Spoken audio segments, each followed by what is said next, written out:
There is nothing on planet Earth cooler than selling illegal gunpowder. Superheroes! Superheroes are the one thing that unite everyone into shelling out 10 monies to go see another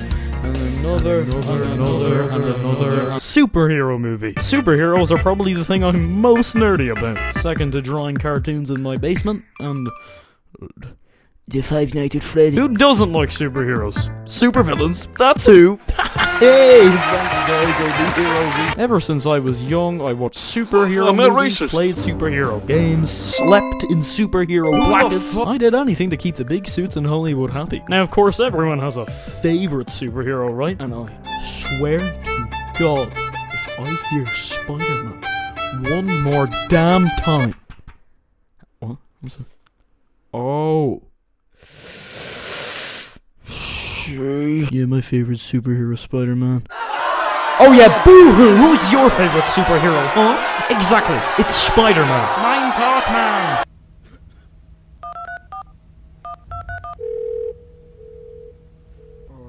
No.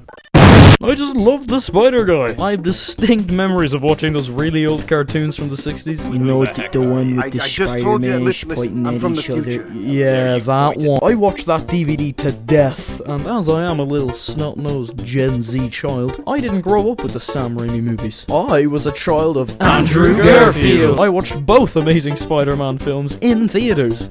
Yes, that means I was 5. Yeah, guys, I was 5 when the Amazing Spider-Man came out. I don't care about the tomato meter, or the moist meter, or the meter. These were my films as a kid. Nothing to me screams Spider-Man more than Peter Parker looking like a basketball wearing sunglasses. And the Amazing Spider-Man 2?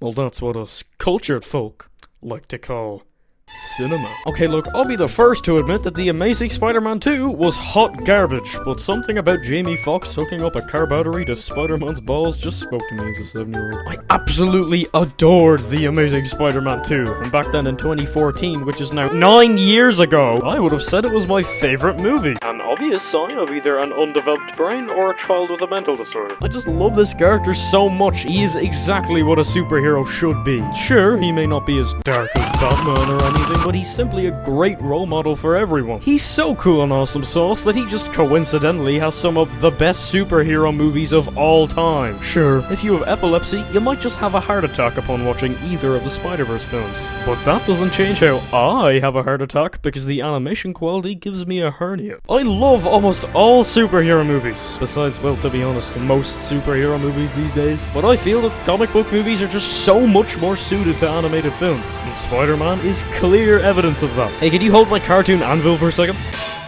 Thank you. Now, look at this.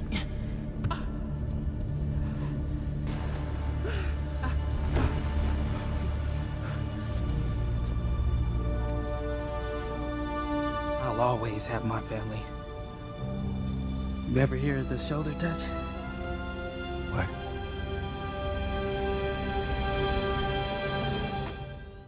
Hey. Is there geese in here?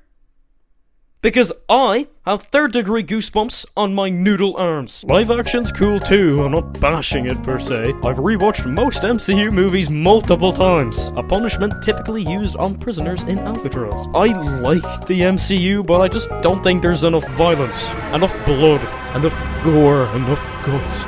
Well, don't you worry, I found the violence, and there is a lot of it. Deadpool is easily my favorite live-action superhero movie, both of them. That's not me saying they're inherently the best, they just kind of tickle that weird spot in my brain that enjoys hearing curse words and seeing Ryan Reynolds shirtless. Oh my god, he's so hot. You might find a humor soulless when they mention dubstep like 50 times in one movie, but guess what?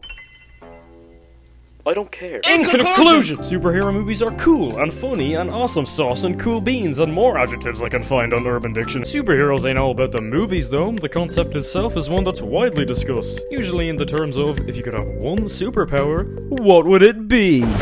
You can go ask whoever you want this question, but you'll usually get the same answers. I would want to fly, laser vision, x-ray vision, telekinesis. Then you have that one nerd emoji who has to come up with some weird ass power like pyrokinesis. Just say fire, you son of a bitch! But if you were to ask me what my power would be, well, first of all, I would spend way too long just to give you the dumbest answer. The power to change the world. Oh my god, please kill me. I would say the power I would want to pick would have to be shapeshifting. It covers all grounds, think about it. I wanna fly. Then become a bird, dumbass. I wanna have X-ray vision. Well, then become an owl, dingus. You can fly with that too. I want to watch the world burn. I want people to feel pain. I want them to know it's me causing it. Yeah, sure. I mean, if you want. I mean, that's really what you want to do. I want the world to fear me and tremble when they hear my name. Oh, gotta go. Come on, you're leaving. I don't care, get it. Even the idea of designing a superhero is just awesome to me. Making the outfit, coming up with the dark, grueling backstory. It's all just writing these worlds for superheroes, just second to none in possible potential. The paths that you can or already have been explored are amazing. Shows like Invincible and The Boys, I feel, are truly some of the most creative spins on the superhero genre, well, ever. And neither feel plagued with the same old boring, repetitive superhero fatigue. I think that's what the kiddos call it these days. I could probably just ramble on for hours about superheroes, but the animation budget's been stretched pretty thin. Now, what did we learn in today's episode? Well, we learned that superheroes, their movies, their merch, it's all for one thing only. Money. Consume, consume, consume, consume.